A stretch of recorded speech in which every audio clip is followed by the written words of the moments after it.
نفرتيتي دي وهي صغيرة كان اسمها تيتي، ولما كبرت حسبوها علينا نفر فسموها نفر تيتي.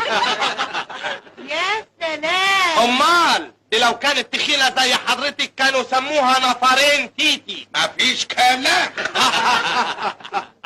ونفرتيتي دي تبقى بنت علي بابا.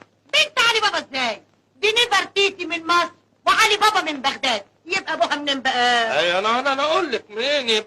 يبقى ابوها بالمراسلة. بالمراسلة. يعني ابوها بس مش شقيقها.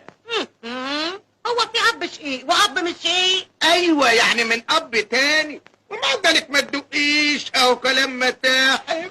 ونفرتيتي دي كانت متزوجة رجل اسمه رمسيس، ورمسيس ده كان يا عيني تعبها وملوعها، فخدت عليه حكم نفقة، فهرب منها وراح وقف في ميدان المحطة.